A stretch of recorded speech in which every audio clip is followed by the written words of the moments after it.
What's the creepiest encounter you've had with a disturbing person that still gives you chills? Story 1. I was pregnant with my first child in 2001. Right before my due date, I was obviously really pregnant. I was shopping in Walmart, and I started to notice this woman on every aisle I went on. I would guess she was in her mid-30s. When I went to the baby section to look at clothes, she started asking me questions. At first they were common, like about the gender. Then the questions started getting strange. Was I married? Did we have a house or an apartment? She commented on my accent and was curious if we had anyone in the area. I am from Michigan and was stationed in Florida, visiting for the birth. Just kind of odd. I was young, 20, but I was married, and my husband and I were both active duty, living off base in a rental house. I just told her yes, we were excited, and to have a good rest of her day. She then started actually following me, telling me her husband was outside the store and they could help me take my groceries to my house. That's when I got really nervous. I told her I was fine, thanks, that my husband was home and could help me. She then told me they had a big truck and that she would buy me a large baby item. I politely declined and she was so insistent, becoming aggressive. She then offered to buy my husband a grill, since we did not need any baby things. I was getting panicky at this point because I knew this lady was not right. I went to check out. So did she. She got out before me, and I watched her race walk out of the store, and sure enough, she and her husband were pulled along the curb at the front near the pop machines. They were in a beat-up old yellow box truck. Husband rolls down the window and says, "We would be happy to help you with that." I again declined and went to my car. Loaded up and watched for a minute. They did not move, just watched me. As soon as I pulled out, they did too. I hauled ass out of there, and they were only behind me for a minute or two. I still drove around crying for about 30 minutes, making sure they were gone, before I had to pee and needed to go home. I am now 44, and that is the first and one of just a few times that I have felt that level of fear in my life. Story 2. When I lived in a rental property on the west side of Albuquerque many moons ago, I had a census taker knock on my door. Okay, fine. I guess someone needs to do it. He asked me how many people lived in the home, how long I had been there, etc. Then he asked for my social security number as well as my wife's. No. I do not give my social security number to anyone except the Internal Revenue Service dude. He said, "It is the law, you have to provide me with it." No, I absolutely do not. Now please leave. Him. I will be back tomorrow. Sure enough, he shows up the next day banging on my door and yelling from outside, "I know you are home. I know you're in there. I will be back tomorrow." He came back a third day knocking on the door and I yelled through the door, "I am calling the police, you psychopath." Sure enough, the police show up 15 minutes later. He is still standing there with his clipboard. The police take his identification. He gets on the radio and comes back 10 minutes later. "Sir, there is no record of you working for the local census. You will need to vacate the premises." Absolutely bizarre experience. Story 3. Pretty sure my dog saved me from a dangerous encounter. I was very pregnant and was leaving the grocery store with my cart. Lexi was waiting for me in the car. She loved the car rides when the weather was good. So I was loading up the groceries and realized that a man I had seen sitting in a car before I went into the store was still there and was watching me. He got out of his car and asked if I needed assistance, which I get. I was very pregnant. It was the polite thing to do. But something about it immediately put me on alert. I was completely unnerved by him and still cannot state exactly what it was. I said, "No thanks, I have got it." But he continued to get out of his vehicle and walk towards my car. Lexi had been snuggled up on the front seat and must have heard there was some concern in my voice or something. Duder continued to walk my direction, claiming he just wanted to help. I continued to say, "No, I do not need help. No worries." As the man approached the hatch of my vehicle where I was loading the groceries, Lexi sprang up from the front seat, leapt over the back seat, and jumped to the cargo area and started growling and baring her teeth. It was dark, and she was an all-black dog, so she seemingly appeared from nowhere. That was the only thing that made the dude back up and leave. He started cursing at me, calling me names for not accepting his help, and for me letting my dog threaten him. I will say, thank goodness it was dark, because Lexi was a cardigan Welsh Corgi that was all black, and was far less intimidating looking in the daylight.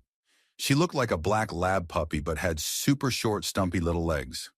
She stayed right by my ankles the rest of the night once we were home, would not let me out of her sight. Story 4. I used to work at Meijer in the deli. A customer came up and asked for my opinion. I recommended all the things I liked and was just super friendly, I guess. He ended up calling the store that night asking for me. The other girl I was working with did not even offer the phone to me, just told him I had left, thank God. He came back the next day and started asking me personal questions. I was very vague, and then started helping other customers. He left, came back the next day. I had to get management involved. He was standing behind a pole just watching me. I had to be walked to my car every night for about a month. I would call my boyfriend at the time, now husband, every night on the way home, and lived in an apartment building with another coworker whose husband would literally walk me to my door. I still feel like he is watching me sometimes, and this was about 4 years ago. Story 5 does not really give me chills, but was quite creepy. I was leaving a club with my friend and happened to walk out at the same time as two very, very drunk young women.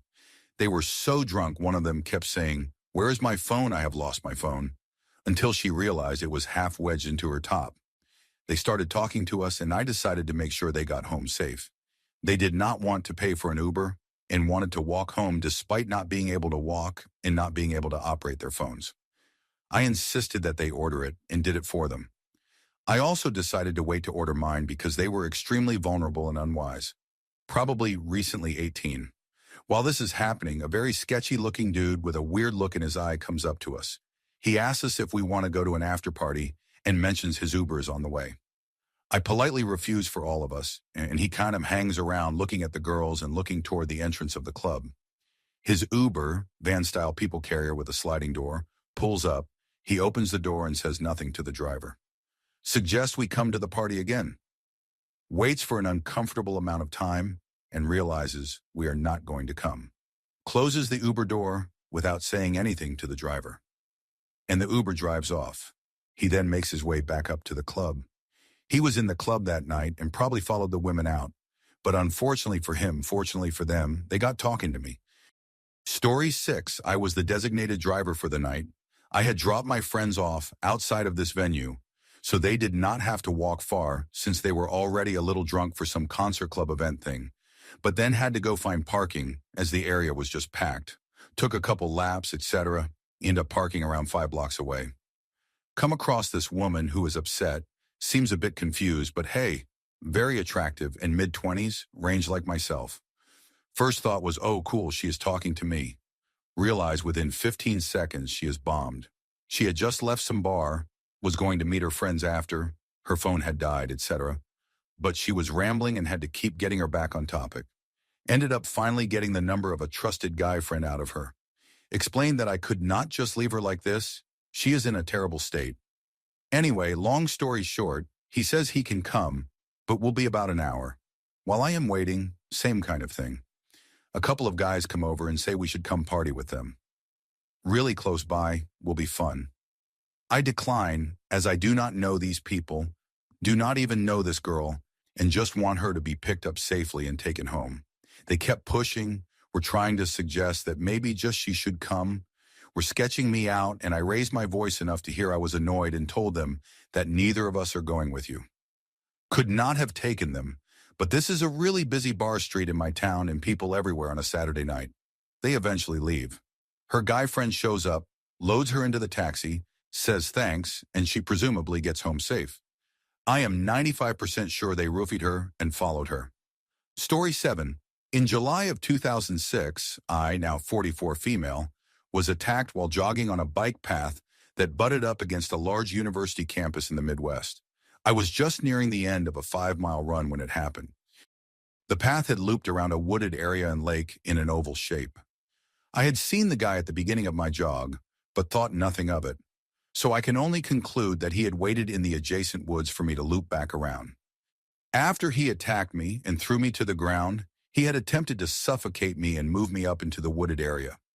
After a very short period of time, by sheer good fortune, another man came along the path and pulled the guy off me, and my attacker fled. The cops were immediately called and my attacker was later apprehended. The guy ended up being convicted of kidnapping for forcibly moving my body against my will, and attempted rape, and served 3.5 years in prison out of an 8-year sentence. He had had previous convictions for armed robbery and assault. Story 8. I was a registered massage therapist for 7 years and had just opened my own practice.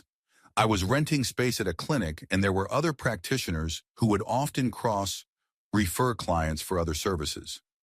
One of the naturopathic doctor's clients asked her for my work schedule because he was wanting to book a massage. This happened to be the same man who would stare at me in such a way from the waiting area that I would have to close my office door. After receiving my contact details, he called me directly while I was at home with my partner and began asking me questions like if I were single or if I have a husband and when do I work alone, because that is when he would prefer to come for his appointment. This automatically gave me bad vibes, so I told him I am never alone, false, and that I was actually booking quite far out in my calendar, so he would be better off booking elsewhere. I thought this had deterred him. However, the next time he was at the clinic, he booked in with me via the receptionist. He came into my treatment room while I was doing notes, shut the door behind him, and demanded I write my hours down on one of my business cards so he could cross-examine them in person with those of the clinic. I told him I was in the middle of notes and if he were really this interested in knowing my schedule, that he could look at my website. He then told me he had scheduled an appointment with me for the following week and that he was so excited. He was giddy when he was saying this, and I started to freeze.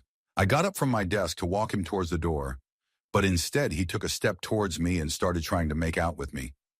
He told me I am just so beautiful that he could not believe he had gotten an appointment with me. That is when I realized this man thought I was a sex worker and that this clinic was a massage parlor. I panicked, but not before he began running his hands all over my body and tried pinning me to my massage table. I managed to fight him off of me, and he exited the room so nonchalantly, telling me to have a good day and that, again, he was so excited for our appointment. From here, I called the police. I explained to them what had happened. They instructed me to keep his scheduled appointment, and they showed up and arrested him right outside my office door. He was charged and found guilty of sexually assaulting me. Before his arrest, he was calling me multiple times each night and just breathing heavily into the phone. I was able to get a restraining order from him, and just as quickly as he entered my life, he was gone. I did find out from the police officer working my case that this man owned a nail salon. So the police suspected there was forced sex work happening there with the nail techs who were immigrants and relying on this man for their work permits. I am not sure what came of that, but he and his wife still operate their nail salon in a local mall. Story 9. I was either late 12 or had just turned 13, cannot remember, but my birthday is in winter, and that is when this happened. And I was walking to school. The school was about a mile from my house, so it was a decent walk. It was snowy as hell outside, and suddenly a van pulled up in front of me and parked off to the side of the road. I immediately stopped walking because I am very suspicious of people. A woman got out of the van and asked me if I wanted a ride because it was so cold out. I immediately got suspicious because most people who ask someone if they want a ride just do it from their window as they are driving by slowly. But this woman parked and got out of her van just to ask me this. It made me feel like she wanted to snatch me and drag me to the van. Like I said, I had stopped walking and did not take another step closer to the van or her. The van had tinted windows. Another red flag for me. I told her, "No, I am fine. Thanks for asking, though." This was not enough, though. The woman asked about 2 or 3 times. The persistence was super suspicious. Eventually, I was like, "Look, this walking is really important to me. I get bullied at school for being fat, and I am trying to lose weight. That is why I do not take the bus anymore. So I walk to school. I really do not want to ride, okay?" I said it really forcefully. I did not give a single care about losing weight, but I was chubby, and that is all I could think of to say. She finally gave up and left. I still wonder what would have happened to me if I was a dumb, trusting kid and took the ride. Story 10. When I was a teen, I worked at a doctor's office. We had a patient, Charlie, come in. He was a workman's compensation case, so he had not been a patient before. He was handsome and about 6 feet 5 inches of pure muscle, but there was something just off about him. At first I thought it was me, but when he left after his first appointment, all the office staff, all female, felt something was not right about Charlie. We were all so uncomfortable that we talked to the doctor, male, about it, and asked if he could be the one to treat Charlie from start to finish. The doctor also got a bad vibe from him too, so he agreed and told the receptionist to schedule him only during busy times, so there were a lot of people around. Charlie came in for his treatments over the course of 3 months, and other than him just being kind of a strange guy, nothing really happened. He finished his treatments, his lawyer sent some requests for paperwork for workman's compensation when he was done, and we all thought that was that. About 2 years later, I was reading the paper, and Charlie was arrested for violently raping a woman and nearly killing her in the process. I know it was him because he had an extremely unusual last name, and the ages matched up. He was eventually convicted and went to jail, though I do not know for how long. That was my affirmation that, as a woman, I should always trust my gut. Story 11. I was traveling north for the first time via Greyhound bus. I was 23 and nervous as hell, and as I was walking to the bus stop with my massive backpack on, I see out of the corner of my eye a group of people leaning on the bus station's exterior walls. One woman had gotten up and started walking towards me. I ignored it because, it is crowded and I am tunnel visioning my way to my bus stop since I have never traveled this way before. I am almost to my stop when suddenly I feel the sharpest, most mind-numbing pain in my arm. Turns out this woman came up and with all her might elbowed me directly in the center of my arm as I walked past her. It literally knocked me 3 feet to the right. Out of reflex, I yelped and whipped my head around to her. She was dead still, stopped where she elbowed me, and was looking directly at me. Holy hell, if the gaze this woman had on me was not like I murdered her entire family and spit on their graves while singing God Save the Queen. She looked ready to kill me, and I have never seen someone look at me that way. It made my stomach drop to my ass, and I just turned back around and walked even faster to my stop. Somehow her eyes were both lifeless and full of utter hate for me at the exact same time. I had a bruise that spanned the entirety of my upper bicep, and I could not use my arm for basically the entire trip. I never want to be looked at like that again. I knew if I said something, did anything, this woman would do something absolutely insane. Well, more insane than knock a 23-year-old lost-looking girl to her ass for no reason. Story 12. When I was in college in rural Kentucky, I ended up stranded one weekend in Lexington. My sister had dropped me off at the Greyhound station before heading to the airport. She had been visiting me from out of state, and I was going to catch the bus back to my small college town. Only problem was that it was Sunday, and the regular bus did not run that afternoon. This was before smartphones were ubiquitous, so I could not look it up in advance. I walked across the street to the Walmart with my duffel bag and sat in the entryway area calling different friends trying to find a ride home, all the while feeling near tears, stressed and tired and just wanting to get home. Then a man who was exiting the store stopped and stared at me for a few seconds. Mid-50s, gray hair, trucker cap. He said, "Do you need a ride?" I have never had this experience before or after, but I felt like I had a split-second psychic intuition, and I knew that if I went with that man, I would end up dead. I just instantly felt it in my bones, like I could see the future.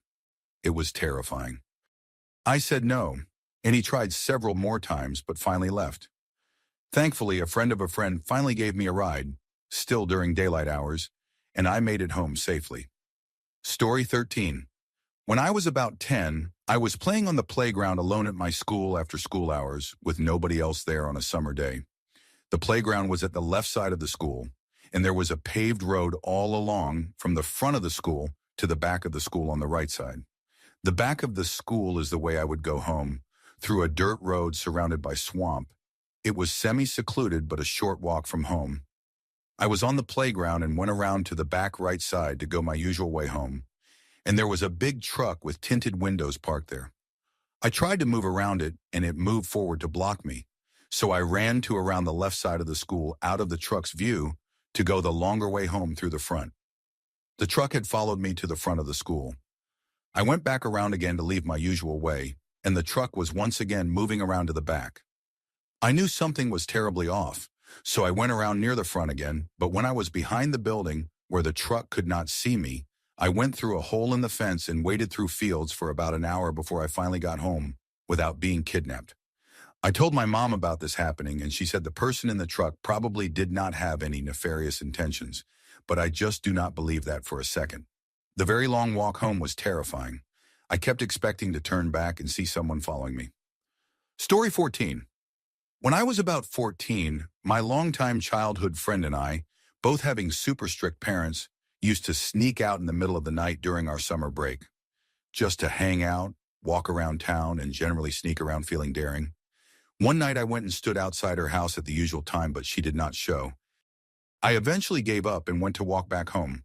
About halfway back, a car came down the street towards me. I was on the same side of the road and some instinct told me to cross to the other side. Just as I decided to do so, the car started slowing down. So I crossed, and it sped up again. As it passed me, the driver turned his face towards me and gave me a penetrating stare that chilled me. As the street was otherwise completely silent and deserted, I could easily hear this car reach the end of the road, then turn and head back my way. Thinking fast, I waited until he had almost reached me before running back across to the other side of the road.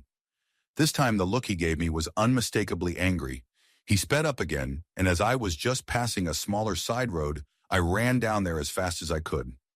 I knew there was an alleyway at the other end that I could get home through, and he could not drive down that way.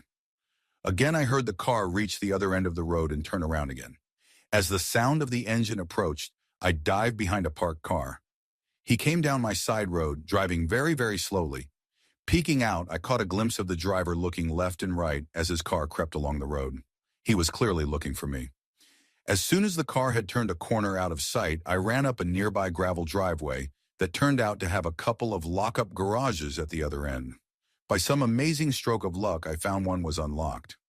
I slipped inside and pulled the door to, crawled under a tarpaulin in a dark corner, and just waited. A few minutes later, I heard a car door slam. Then I heard one of the most terrifying sounds I had ever heard. Footsteps on gravel. They came to my end of the driveway and just stood there for a while. I do not even know how he knew I was there, as he would not have been able to see me go up there in his rearview mirror, unlike he presumably had with the side road, but apparently he did. Eventually he seemed to give up, and I heard the footsteps receding back down the drive. Then the car door slam and the engine rev up. I have no clue how long I stayed there under that tarp in the pitch dark with my legs cramping up, but it felt like forever. It was morning by the time I got home. This was almost 30 years ago, but I can still feel those chills. Story 15. A lifetime ago, when we used to hitchhike to the beach, my girlfriend and I got into a limo who stopped to pick us up on Queens Boulevard. It was older and not really great looking, but we did not think anything of it. We were excited to get a ride in a big comfy car. We were 15. We pile in the back, and the dude says, "Hello, and where are we going?" We tell him Rockaway, and he says, "Holy hell, I am headed there now." To our credit, we both looked at each other like that sounded off. Usually you would get a ride only halfway, because it is kind of a big right turn off that route. We started noticing that the guy was really dirty. Then I noticed that the door handles in the back were missing. I was big for my age and super long hair, almost to my waist. I looked a lot older than I was. I basically told the guy if he did not let us out at the next light, I would come through the partition and beat his ass to a pulp. He tried a whole lot of, "Hey man, just be cool. Let us smoke this joint." I told him next light or I start tearing the car apart. He hits a button and doors unlock. I push Mary out and follow her. The dude had something planned and it was not good. Story 16. I was walking back to work after a doctor's appointment. I was feeling fairly confident wearing a short skirt and heels, so when a guy honked, I just laughed. He slowed down, but I did not look at him, and he sped up again. The next bit I was walking through was one way. Suddenly realized he had gone around the system super fast to honk at me again. I was a bit unnerved and ignored it. I kept walking, and he kept going around the one-way roads to catch up to me. Finally, as I was crossing the road outside of my building, he pulled into a bus stop and got out of the car. I just legged it. Luckily, my workplace was access controlled, so I scanned my identification, ducked in and went to the side to make sure the door closed behind me, and then ran all the way back to my desk. In comparison to some of these experiences, it was tame, but it was terrifying. I was so scared that my friend walked me home after work just in case. I never saw him or his car again. Story 17, it is 2007. I was 26 at the time, and my friend Josh, former Marine, was a couple years younger than me. We went to St. Louis to catch a Rams game for his birthday, then wandered down to the Lacledes landing to bar hop. In the early morning hours, we end up at this weird underground bar with fake torches for lights on the wall, almost has a dungeon feel. There is a guy there that attempts to befriend us. He is overly friendly. We are pretty drunk and he keeps trying to get us to leave the bar and come hang out with him. He was very insistent and became upset when we initially would not go. I just remember having an unnerving feeling the whole time. He had dark eyes and dark hair, and he just creeped me out, which was weird because I was a firefighter at the time and in shape. We act like we are going to go with him, much to his pleasure, and then disappear into the crowd, quickly leaving and walking back to our hotel.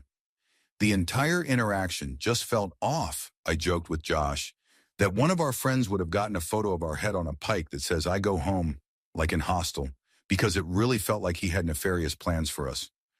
Story 18, I like to run in the forest trails, and one day I decided to go alone. I always go with someone. And as soon as I was about to enter the trail, a man who was just arriving to the parking area in his car honks his horn and waves at me.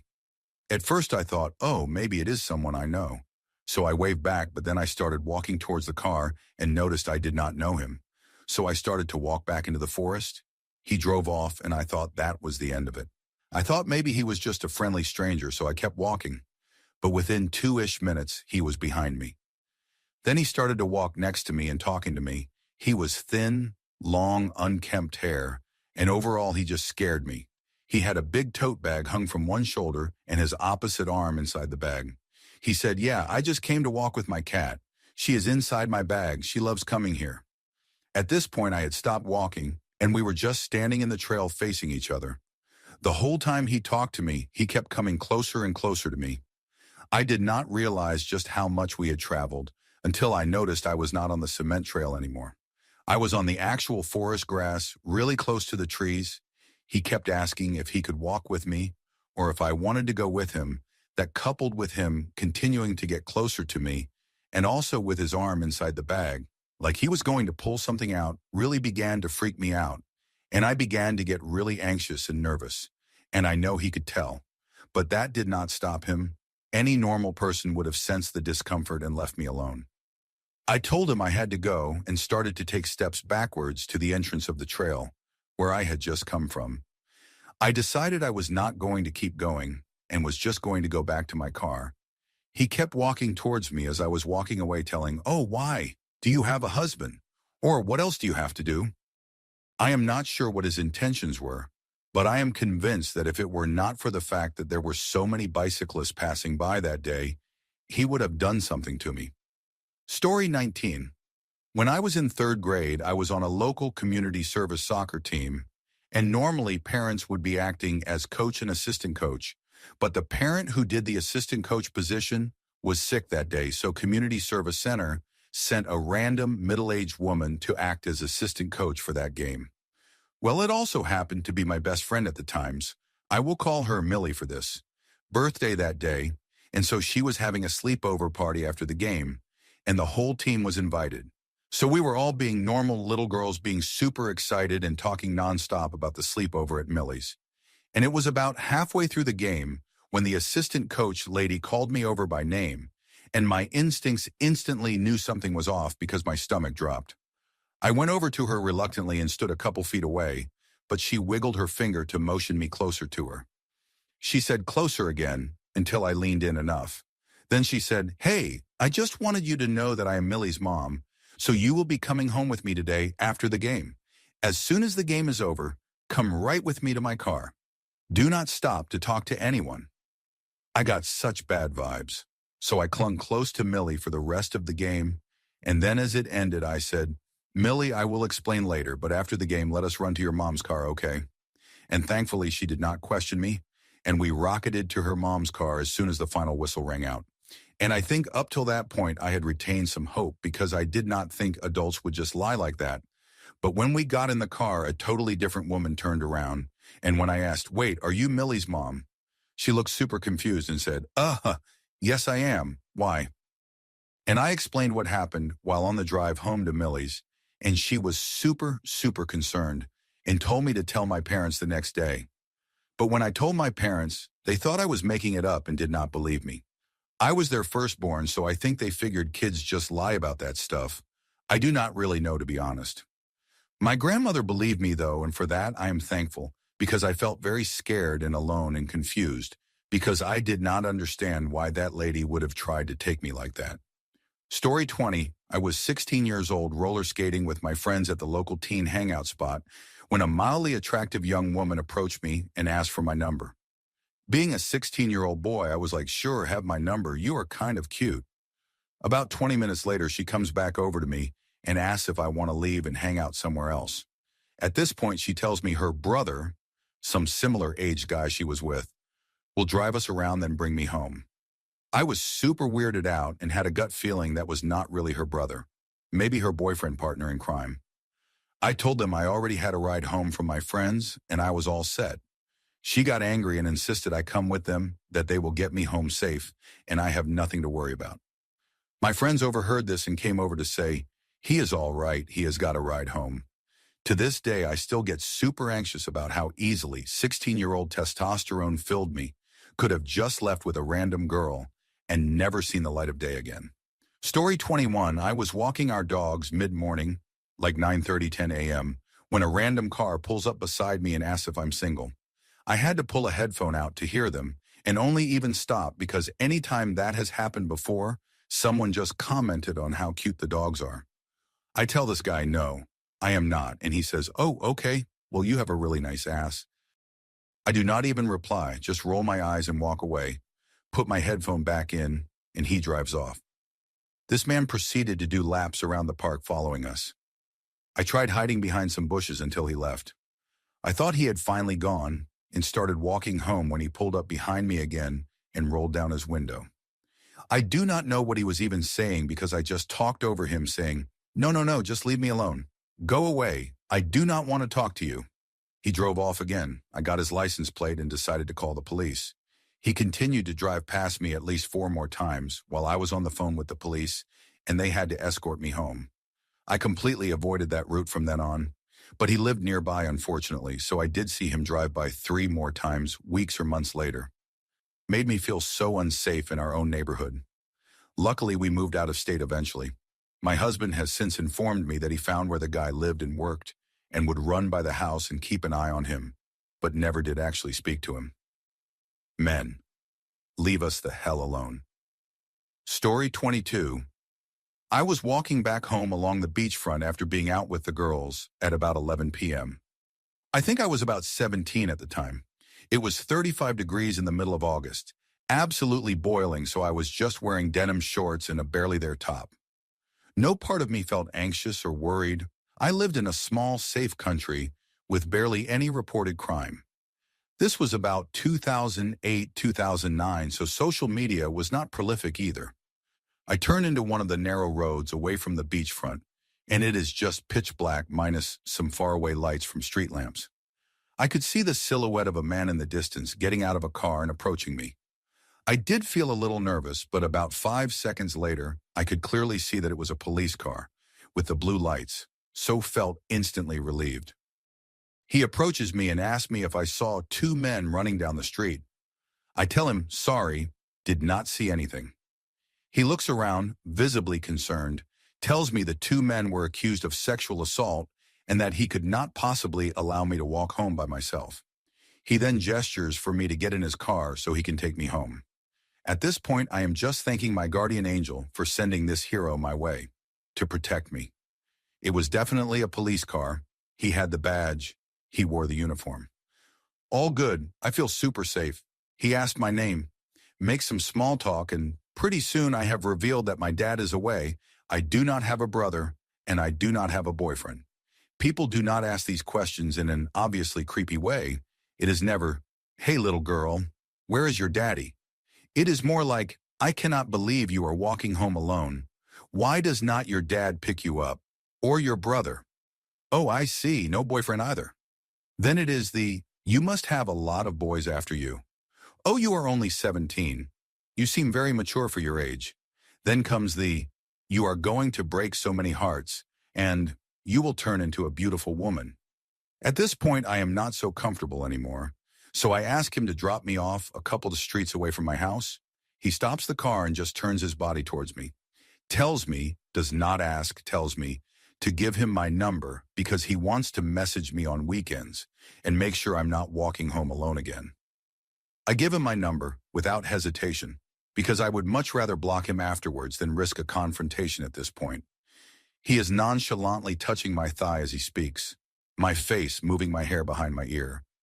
Not a lingering touch, but still. The thing is, no part of me thought he would hurt me or go any further. I had no doubt in my mind that he was a policeman. I had no doubt in my mind that this was not legally questionable. I just felt like some men like younger girls, you are wearing skimpy clothes, you are being nice to him. He probably thinks you are interested. It is a bit creepy, and I want to go home, but I am not in danger. I am just uncomfortable. And then it took a weird turn. He asked me if I have ever held a gun. I obviously had not ever seen one in real life, and had not ever known anyone who had a gun. He then takes his gun out and tells me to hold it. I did not think he was going to shoot me, like not for a second, but I suddenly saw a gun for the first time in a confined space, and I felt terrified. I had this intrusive thought that it would go off by accident, and I could just imagine blood splatters all over the car windows. I ask him to please put it away. He insists that I hold it. This back and forth goes on for a few seconds, and I am like, hell it. I take the gun and just hold it. My heart is beating out of my chest, and he is looking at me, touching my hair and moving it out of my face. He is not saying anything, just looking at me. I decide to play his game and just do whatever, as long as it gets me out of his car. So I tell him to hold the gun because I think he would look really cool with it. Immediately he takes that gun, holds it, runs it down my thigh. I tell him I like how it feels, internally vomiting, but I keep a straight face. The whole time I feel like this is on me. Somewhere along this drive I messed up. I said something wrong, and now here we are. I tell him it is almost midnight and I have a curfew. My mom will get mad, so I have to go home. I try to open the car door, but it is locked. In a very jokey way, he is like, "No, I do not want to let you go. I have only just found you." Me, "I know my mom sucks, blah, blah, blah, but I have to go, or else I will be grounded, and I will not be allowed to go anywhere for a month." He leans in. I do the shy little face turn. He puts his hand on my face and just gives me a long, lingering kiss on the cheek. Kisses my hand a few times. The whole time he is breathing so heavy. I am keeping the shy smile on. He unlocks the car, tells me he will see me tomorrow, and I am like, yes, of course. I get out of his car, turn the corner, and run. I do not know if he saw. He texted me pretty much straight away. "I will not stop thinking about you until I see you again." I block, delete. Never told my mom. Never thought to report him. Just had this heavy feeling of guilt in my chest, like if anyone found out, they would judge me. Took a good 2-3 years to look back at that and realize how stupid I was to have felt guilty. I had changed my phone by that time, but if I had his number, would have reported him to every authority imaginable. Story 23, I was like 15 with 2 of my friends, and we snuck out in the middle of the night to meet a boy in a neighboring neighborhood. We lived in suburbs, so you could very easily just wander down back roads lined with houses or go into developments. We were walking on the side of the road and there were no cars as it was so late. This old car came speeding down and started to slow down, then swerved into the front yard off driveway of the house that we were standing next to. He got out of the car, clearly messed up, and started charging at us.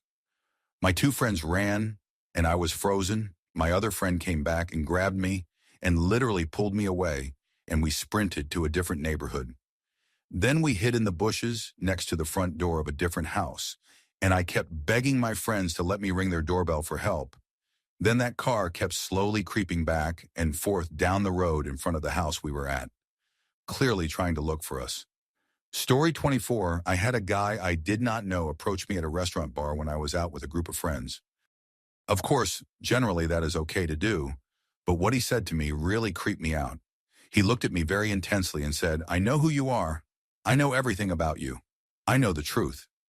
I was really weirded out and felt like he was watching me for the remainder of me being there. I actually snuck out the side exit because I got such a weird vibe from him and thought he might follow me. Another time, I was driving home from visiting my hometown about an hour away, and apparently I did something to upset a driver on the road. They proceeded to tailgate me, switch lanes when I switched, speed up and slow down, and change lanes to be in sync next to me. It was nighttime, which kind of made it worse. They did this road terrorizing for miles. Finally, I called the highway patrol because I was so scared that they might try to hit me, drive me off the road, or follow me home. Of course, a mile or two after I called highway patrol, the car exited. I felt so relieved. Story 25. It was a sunny Sunday. We slept until like 8 a.m., opened the front door, and let the dogs out to sniff around the garden and pee. I cooked coffee in the kitchen, still in my pajamas, and chatted with my husband. Right when I was pouring the hot water over the coffee powder in the French press, we heard our eldest dog bark like crazy. Then we heard the garden gate. It is made of metal, so quite loud if closed with force, and the barking got even crazier. I still remember how both husband and I froze, looking at each other before we both rushed out of the front door. I was first and ran into a guy who was about to walk further into the garden and stopped when I came out, turning to me. I connected the dots and realized he had planned to go after our dog, who was nowhere to be seen, and who obviously had fled into the garden. The guy was dressed into a white tank top that he had already sweated through. Tattoos all over. He had a sledgehammer in one hand, a knife in the other hand. As soon as my eyes fell on the knife, my brain went empty, and all I could think of was to get this man off our property. So I did the only thing I could think of. I started talking, and basically managed to talk this guy out of our home. I can no longer remember what I said or what I thought, but it worked. He told me he had personal issues and that his life was in shambles, some sad story about his aunt. As soon as he was out of the garden gate and went his way, my husband called the cops. He tried to flee, but one of their dogs caught him. We learned later that he was full on drugs. Later, we discovered that he had already hit our dog at least once with the sledgehammer. That is why our sweet, protective baby fled into the garden. The vet said that if the guy had hit one of our smaller dogs that day, they would have been dead. But our eldest dog had like 80 pounds and was lucky that he was only hit between rib cage and hip. So fleshy area. My husband later told me that he had been terrified of me getting killed. Because I was so close, he saw no safe way to intervene and get me out of the way without the man losing it completely. Throughout that day, I was in a strange disbelief, as if I narrated a story. The next day, I snapped. I suddenly realized how freaking dangerous the whole incident had been and could not stop crying. Also, it took me years to again feel safe at home, and to this day, I have a strange feeling when opening the front door for the dogs. Story 26, I used to always shop at this one Target years ago, and I started to notice a man that seemed to always be in the store, in the same aisles as me every single time. Then I started to see him at other places. I would be at the last trip to Target. I was in the compact disc section, and he comes up next to me talking about compact discs, and something in my gut told me to get far away from him as possible.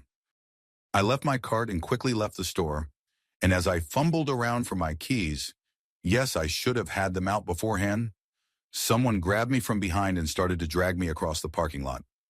There were two guys who were in the parking lot at the very front by the store who saw this and started yelling and screaming and running towards us. The man dropped me and got in his car and took off. One of the men got the license plate number, and what the police discovered in his car and home still send me into a panic attack to this day. He had essentially a kit in his car with rope, duct tape, etc., and in his home he had hundreds of my pictures hung up on his walls with a cage set up in his basement they suspect was for me. The most creepiest part is that he had a picture of me and my mom from one of those Sears portrait studios from when I was like 5 years old, with a note to him on the back of the picture for me. Apparently, we lived in the same apartment complex for a short period together, and I was a childhood friend. I do not remember him. We moved around a lot. Story 27, I have had several for some odd reason. The one that scared me the most was when I was 19. I was still living at home. I went out with my boyfriend and came back home around 3 a.m. We had a wooden fence, so I would have to get out of my car to open the fence so I could pull my car in the driveway. For some reason, that particular night, something told me to wait, so I just sat in the car with it running for a few minutes in front of the gate. There was a car parked across the street, no lights on, seemed to be off. After a few minutes, I noticed movement in the car. There was a man staring across the street at me. I panicked. This was before cell phones, so I could not call anyone. I continued to sit trying to decide if I should drive off or not. After a few more minutes, he slowly pulls his car over to mine and stops right next to me staring at me. I just knew I was dead. But then he slowly pulled off and went down the street. I waited until I thought he was far enough away, jumped out of my car, opened the gate, pulled into the driveway. I swear I moved so fast getting into the house. Absolutely terrifying experience. Story 28. Working at a hotel, a couple came to check in one evening. They were clearly super high on something. I got a lot of blank stares and incoherent statements while trying to check them in. It was a little strange for the area, but they had reservations and seemed pretty sedated, so I figured if they caused no trouble, I will not give them any, and I powered through and got them to their room. Cut to a couple nights later. As I am driving home from work, I see a jogger running towards me along the sidewalk. He bolts into the road frantically waving his arms, so I stop and roll down my window to see what is up. He walks over, stares at me for a few seconds and says, "Do not I know you?" Yep, it was the guy from the hotel. I immediately knew this encounter was going to be more drug-fueled than I anticipated. His clothes were ripped and he was bloodied up a bit. Looked like road rash. He proceeds to tell me a gang was chasing him and he was trying to get away. We were in a quiet college neighborhood. He asked me to pop my trunk open so that he could get in and we could escape. I was not super up for that, so I told him I would call the cops for him and get some help to him. He responded by reaching into my car and grabbing at Stuff Me, so I freaked out and floored it. He latched on to anything he could hold as I sped up, so I started doing some swerve maneuvers, and eventually he fell off. I saw him in my rear view roll along the asphalt a few times, then spring to his feet and disappear back into the night. Got home and called the cops, who had already received a few calls about the guy. I spent the rest of the night disinfecting my car and taking a million showers to clean all the tweaker blood he smeared on me and my interior. Story 29. I female went to a concert last year alone. No biggie, I have done this before. A guy approaches me, begins to create small chat, no big deal. He slowly begins to get more and more comfortable and sits next to me. Then after a while wants a hug, I stupidly agree. I get up to get in line to get inside. Follows me. I tried to chat with other people and ignore him. Then I said I need the restroom, and he begins to accompany me. Luckily, lots of people around.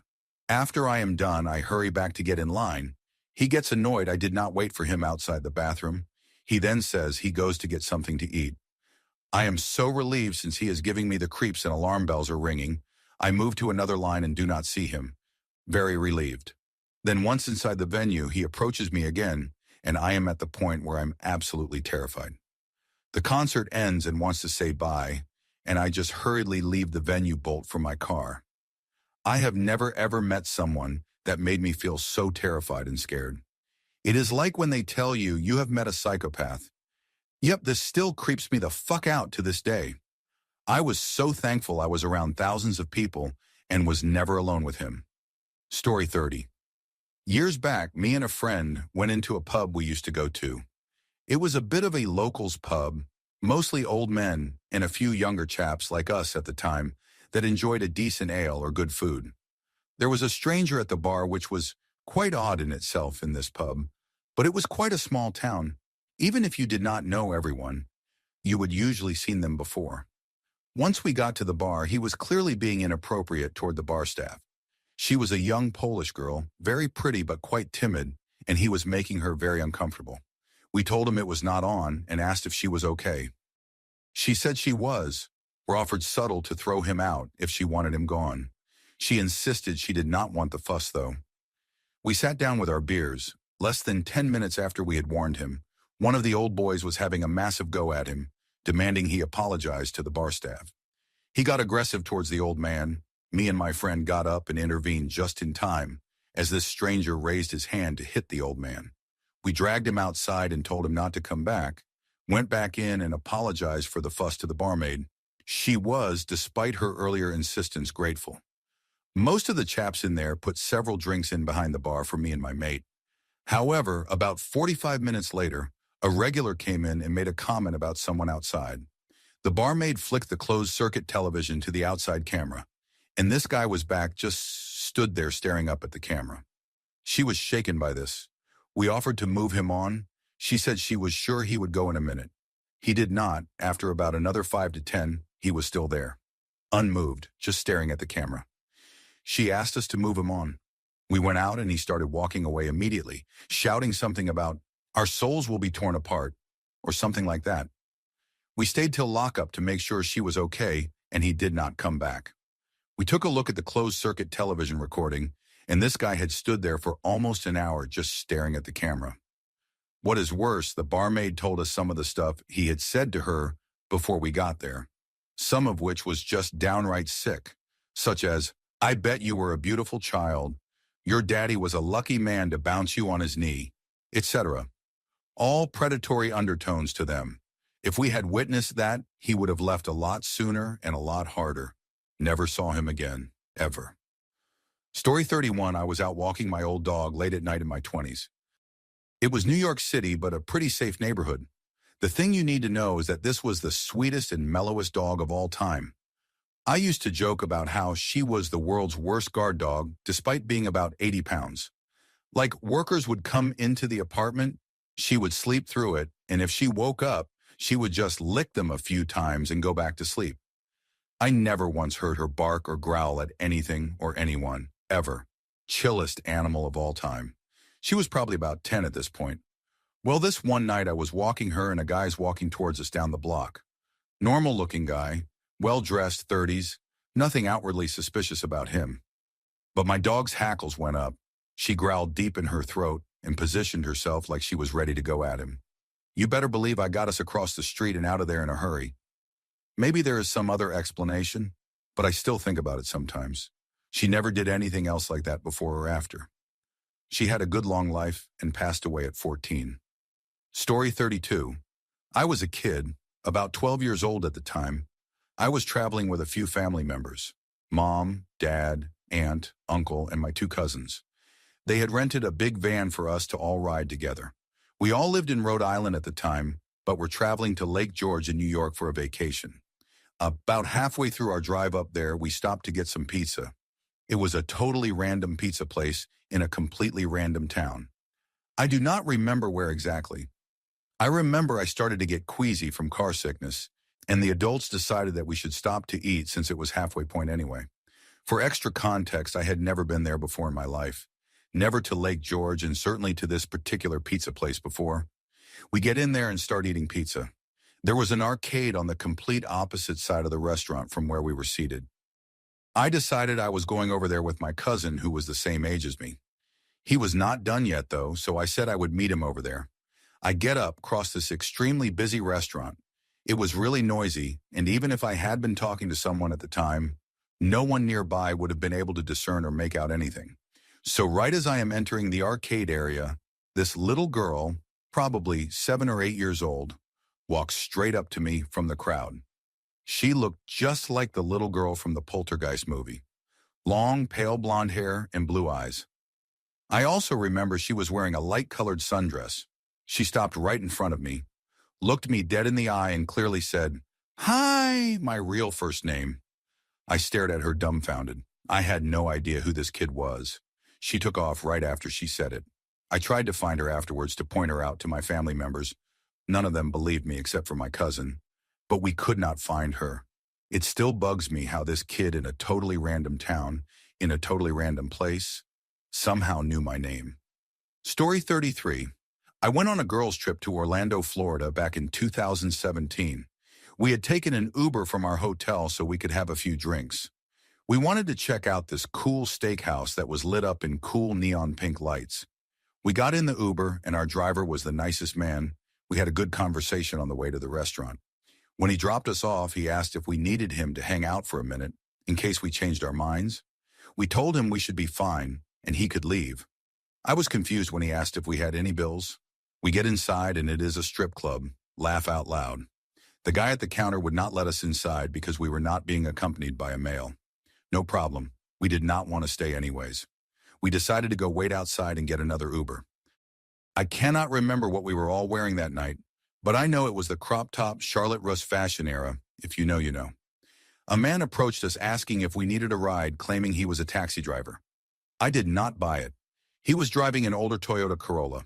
He kept asking where we were going and became persistent that he give us a ride. We had all declined at least twice, and he just would not leave us alone. Two men were walking up to the main entrance and saw what was going on and stayed with us until our other Uber came. I often wonder what this guy wanted. Trafficking is all I can think of, but I am thankful these men stayed with us until our ride came. I never caught their name, but if you were at Rachel's Steakhouse in May of 2017, and this was you, thank you. Story 34, I have always looked younger than I am. I think just because I dress very exuberantly and my body language is odd. I have autism spectrum disorder, so I seem to often have a target on my back for creeps. Just a few months ago, I was walking my puppy on a fairly busy path, but turned off onto a trail so I could see the view off the cliffs. Pretty isolated spot. Out of nowhere, a guy came out from the brush along the cliff edge where you are not supposed to walk. He continually tried to ask me questions and kept eyeing my dog like he was sizing him up. He kind of positioned himself between me and the trail back, so while I kept excusing myself, he kept interrupting me, trying to leave. My dog is a German Shepherd mix, but was only about 4 months old at the time. Very weary of strangers, though, and would not waver in his eye contact with this guy. The guy moved closer to me, and I am not sure if it was my hand hovering over the utility knife on my belt or my dog bristling and stepping between us that did it. But he finally backed up a few steps and I made my exit.